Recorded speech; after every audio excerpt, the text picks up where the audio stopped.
Shalom, selamat berjumpa kembali dalam renungan singkat kita di pada hari ini.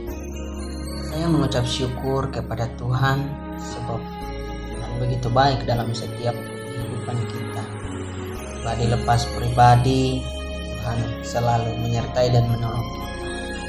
Ya baik, selamat berjumpa kembali pada hari ini. Renungan kita dapat di dalam Yesaya 5 ayatnya ke-11.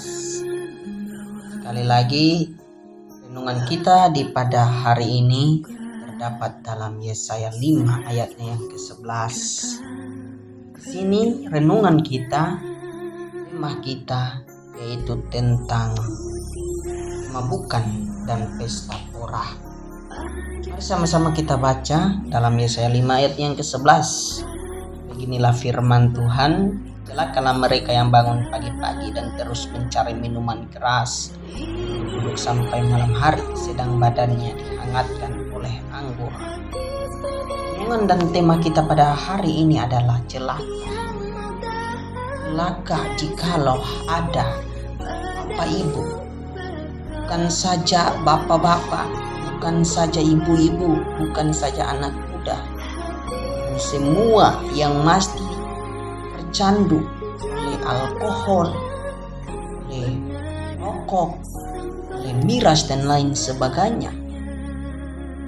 Pada hari ini renungan kita ini menjelaskan bahwa semuanya itu adalah celaka. Kitab berkata, orang yang duduk-duduk sampai malam hari, sedangkan badannya dihangatkan oleh anggur. Bukan dihangatkan oleh firman Tuhan, namun dihangatkan oleh anggur.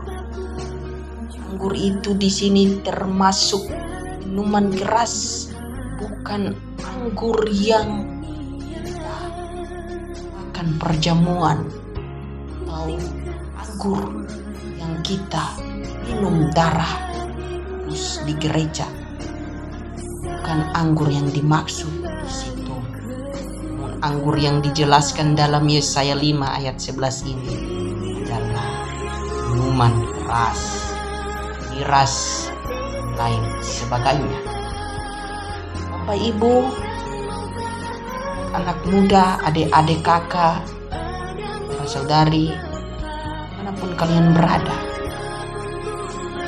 ini menjelaskan bahwa celaka ini tidak bisa dilembutkan, ini tidak bisa kita ubah-ubahkan. Ini adalah celaka.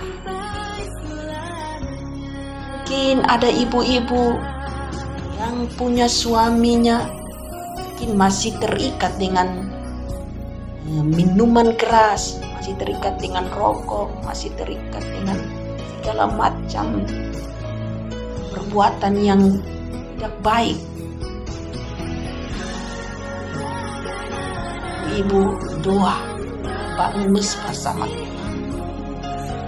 Kita berseru kepada Tuhan. Tuhan akan menjawab dan mendengarkan. Dan kita mau sungguh-sungguh bertobat.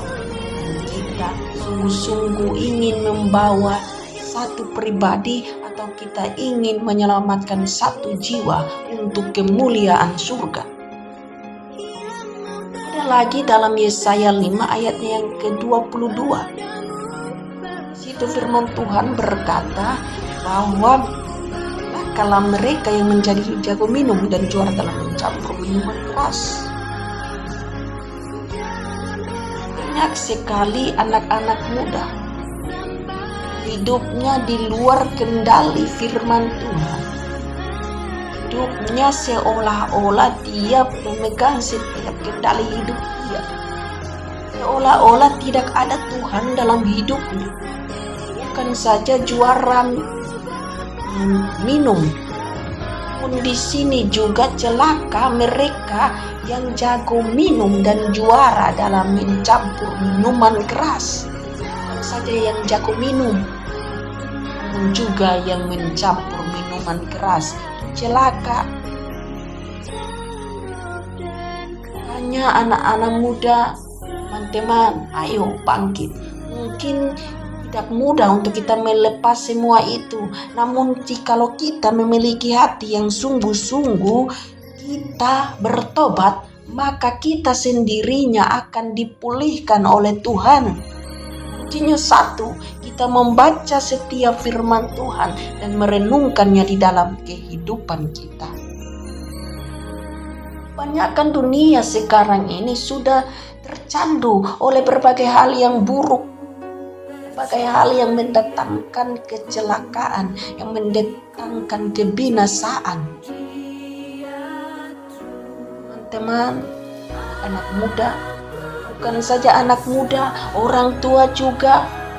Ada yang masih tercandu, ada yang masih memikirkan hal-hal itu, ada yang masih terikat. Mari bertobatlah, karena waktu kita semakin dekat. Waktu kita ini tidak lama lagi. Jangan sampai Tuhan datang, Tuhan tidak mengenal kita. Bukan saja orang tua, namun ada juga ibu-ibu yang hari-hari ini saya dapati banyak. Ada yang sudah tua merokok, ada yang sudah tua minum. Apa yang kita cari di dunia ini? Dunia ini hanya tempat kita singgah, mana kita menjalankan amal ibadah kita, menjalankan apa yang Tuhan mau. Kita ditetangkan Tuhan ini karena ada maksud dan tujuan Tuhan dalam setiap hidup kita. Bukannya kita datang ke dunia untuk merusak pribadi Tuhan, karena kita ini serupa dan segambar dengan Tuhan, maka kita tidak boleh mencemarkan bait Allah ini dengan berbagai memadukan pesta pora hawa nafsu. So, teman-teman, ibu, kakak, kita membuka hati kita hadirkan kuasa Roh Kudus dalam hidup kita, biar Tuhan yang ambil alih hidup kita, sehingga kita bertobat dan kita mencari jalan kebenaran dan minta tuntunan Tuhan agar kita bisa melewati setiap cobaan, persoalan, setiap godaan yang iblis mau merusak setiap hidup kita. Bless you, Tuhan Yesus memberkati.